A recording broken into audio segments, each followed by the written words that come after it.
Hello and welcome to another video cast produced by Whitfield Academy dealing with how to use Schoology. In this video cast, we're going to be talking about how to use the Workload Planner in Schoology. The Workload Planner feature in Schoology assists you in scheduling major assignments for the students in your class by showing you what's happening in the other classes a student has. To use the Workload Planner in Schoology, you need to go to the class you're planning for. So starting on the main Schoology page, find the Courses tab or the Course Dashboard tab and click on those. If you click on the Courses tab, this is the kind of appearance you might see on your screen. You'll have a tab for every one of the courses that you're doing and have been assigned. It will have a standard picture for your courses at first. You can edit the picture for the course to change it if you want to at another time. Clicking on the course dashboard will give you a slightly different view of your courses, and you may have to scroll down the page to find the class you want, but you have the same information available to you as clicking on courses. Find the class you're interested in and click on that class's tab. Go to the left-hand side menu, and on that menu, scroll down to near the bottom to find the Workload Planning option, which is right here, and click on this. When you click on the Workload Planning option, you will come to a week-long calendar that is information for how many assignments, papers, tests, quizzes, projects, lab reports, and any other type of work that a teacher may be asking a student to do for each day of the week.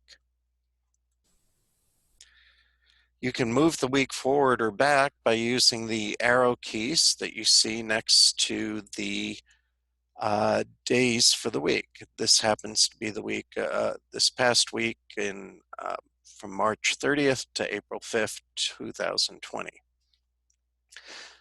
Advancing the arrow on the right-hand side will have you move forward to the next week and so on. Moving the arrow back on the left-hand side sends you back in time. You can move the week forward or backward using those arrow keys. You can set the minimum number of assignments that you're looking at for students. 2 or more items is the default setting, and that works well. Remember that items include everything the student is expected to do and that have been posted by the teachers of the student on Schoology. If a teacher doesn't post an assignment, it's not going to show up here. The percent of students who have more than the minimum value you have selected is color-coded to make things clearer and easier for you to see. So here with student 1, they have in red 4+ items. They have in the yellow color, light yellow color, 2 items. The orange would be 3 items in this particular case. The circled region tells you how many students are above the minimum that you have selected for every day of the week. Please remember that the items can be for anything that the teacher has asked the student to do and that the teacher has posted on Schoology. And it's for all of the students plus any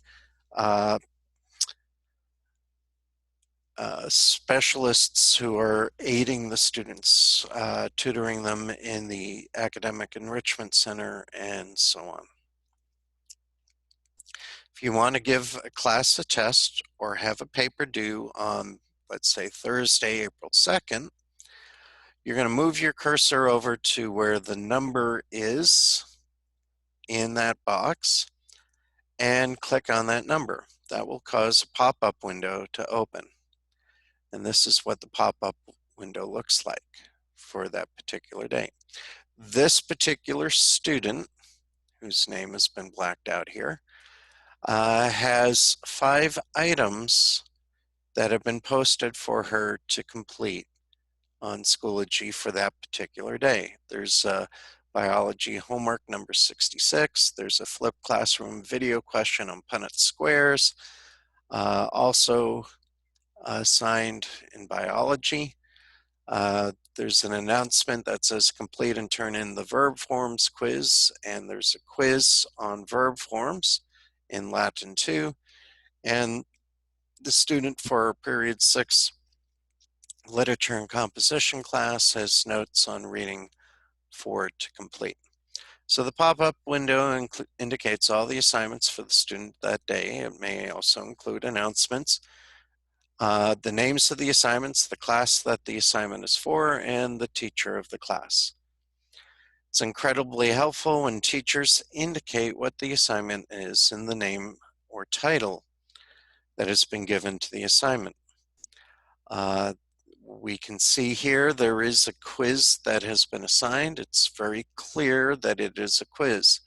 Other teachers will indicate very clearly if it's a test or a lab report or a paper, a research paper, things like that. Including those terms in the name of the assignment is very useful as your colleagues are looking at all this list and trying to decide, is this a good day to give a test or have a paper due? If there are no other tests or papers due on this day, and a quiz doesn't necessarily count as a test or paper can be assigned. General school policy is that no more than 2 major assignments may be given to a student on any school day.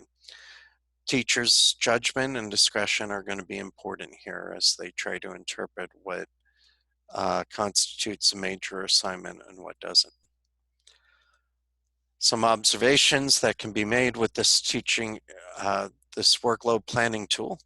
It's important that you look at the assignments for every student in the class, not just the first student, not just the last student, but every student in the class, to see if there are potential conflicts with the number of major assignments that are due on a school day. Since the students in a class do not all have the same schedule or the same classes.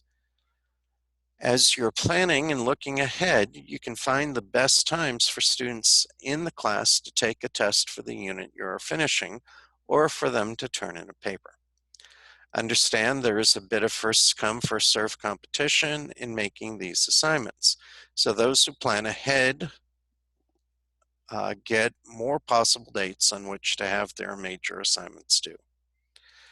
This tool is very useful as you plan out a unit and try to figure out an appropriate time to finish, because you can see what all the other teachers your students are expecting your students to do as well. And you can see when they're expecting them, the students to complete their work that they're expecting them to do. This planning tool works best when all the students' teachers are posting their assignments at least a week ahead of time. The division heads can assist you in understanding the school's expectations for teachers with respect to this matter. Note that there is no extra work that a teacher has to do to get their assignments into the workload planner. As soon as you post an assignment on Schoology, it appears in the workload planner. There is no need to go to a test calendar where you sign up for a day slot. Here, the test calendar is integrated into the software you are already using and can be accessed from the computer within the Schoology learning management system. Don't worry if you make mistakes. We are all in this together. If you have any questions concerning this feature in Schoology, feel free to contact Bethany Brandt, the Instructional Technology Coordinator at Whitfield Academy, or myself, Kevin Spingler, the biology teacher in the upper school. I want to thank you for your attention, and I hope this was helpful. Have a great day, everyone.